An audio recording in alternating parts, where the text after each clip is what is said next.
Hey, this is Max at 343 Labs. We're a music production school based in New York City, Berlin, and online. And today I'd like to show you a clip by one of our instructors, John Selway, which is taken from 343 TV, which airs right here on our channel several days per week. Now, if you want to watch the full stream, head over to studio.343labs.com, link in the description, which is our new producer hub where you can meet other producers, get free content, collaborate, and get feedback on your music. Enjoy the clip. So I had kind of a semi-random idea to use something that resonates, something to add frequencies that weren't there before. So I threw a Spectral Resonator on a return, and it's doing something a little bit crazy. I think I've used this on the stream before. I've definitely used this on the stream before for different things. I'm using it with in MIDI mode, so it's taking the MIDI notes from the bass hit from the operator, right, and then transposing up and down. And let's hear what that sounds like just at first.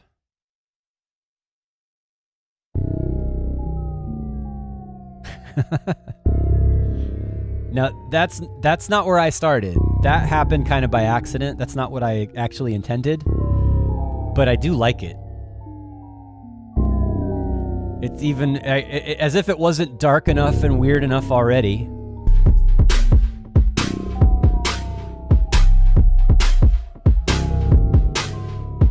Right, it is oxygen levels critical. It's like, the hell is a spectral resonator? Sounds like something from Ghostbuster. Well, no, the way I set it up now is making it sound like these weird ghostly descending woo things, right?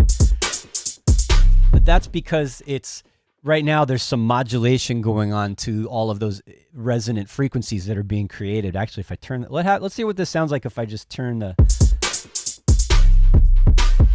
All right, that's what the resonator's doing. It's like.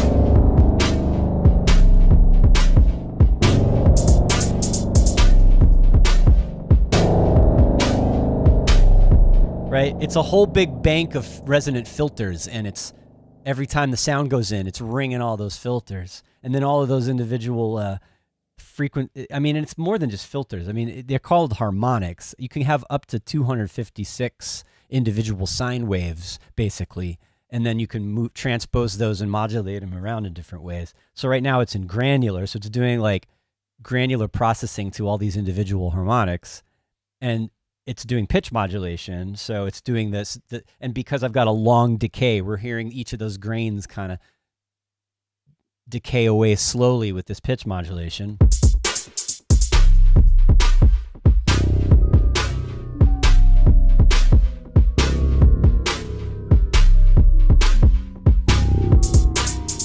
What happens if I make the pitch modulation 0? Now you hear like individual sort of randomly tuned sine waves, and it's granular modulation, and it's with a slow rate. I'm gonna speed that up. Whoa! All right, so now it's doing like audio rate modulation. That sounds insane. It sounds like some evil mechanical bell thing. If I do some pitch mod to that, it's going to start kind of sounding a little bit different. There it is. That's what I wanted. I wanted it to go from. All right, let's go back to where we started. This is nice, right? It's kind of ominous and dark. And it fits well with the beats. But then I wanted to make it bigger and scarier and more energetic without making it too bright and thin. So that's why I went to the resonator, because I knew I could get this kind of effect out of it.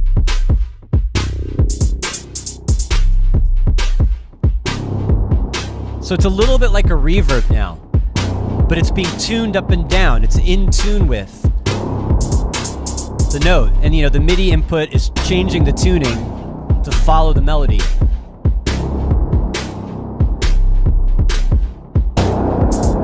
Right, and that's That's just positively like apocalyptic sounding to me right now. So that's what I went for first, and then that whole thing with the descending ghosty weird things, I just noticed that that's what happened when I reduced the rate of modulation. So those are absolutely two things that I could have fun playing with in the arrangement for this, right?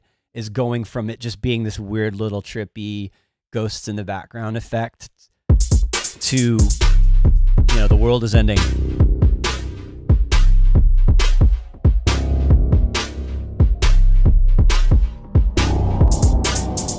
And if I increase the mod rate, it just gets more noisy. And once it gets into the audio, the wider range and the faster rate, you start to hear it becoming harmonic again.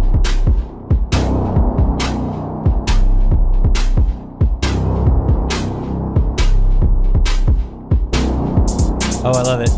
Okay.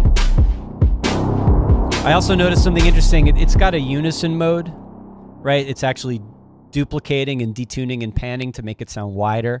This is what it sounds like, just mono, or not mono, just non-unison. It's still going to be stereo because it's a stereo input and a stereo output.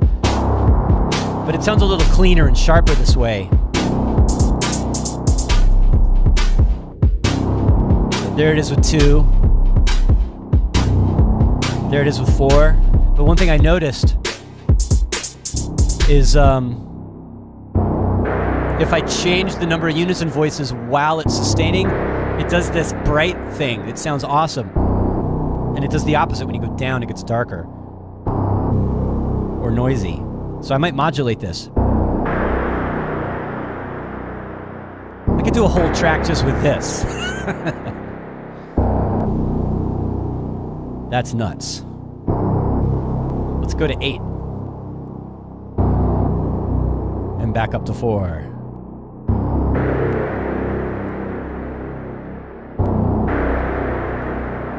Sometimes I love it with like such simple little happy accidents like that just make it.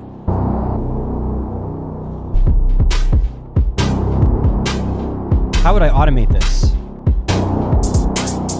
All right, I don't want to do it in here. I want to do it in clip automation. I want to do it in this. So let's go. Oh, I can't.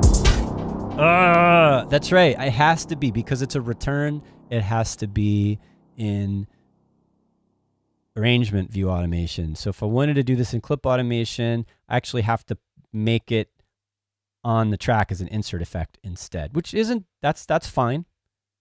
Let's try it. All right, so let's drop this over here after the operator. And it can't be 100% wet anymore. I'm going to go 50-50. Probably need to turn the volume up a little bit.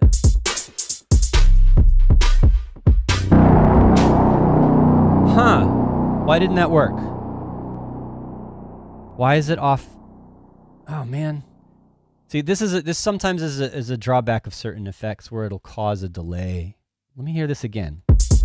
Why is there a delay? Is it because I'm using this reverb in front of it? I don't know. There it goes. It's really loud.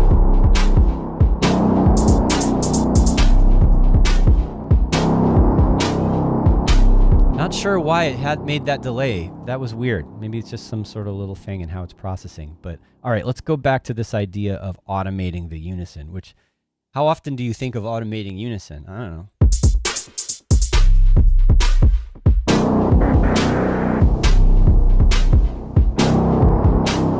All right, we need to unlink this. Let's make it 8 bars to start.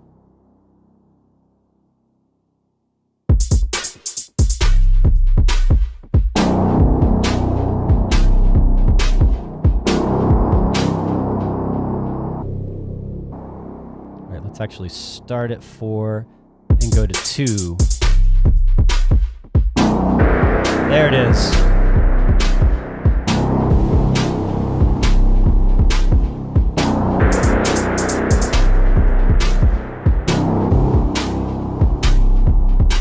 forgot it was still sending to the return. That's why it was too loud. All right, that is ominous as heck. I love it. I hope you enjoyed that. Again, if you want to watch the full stream, head over to studio.343labs.com, link in the description below. And that is our new producer hub where you can find free content, collaborate with other musicians, get feedback on your music, and just meet a community of like-minded artists and producers. See you next time.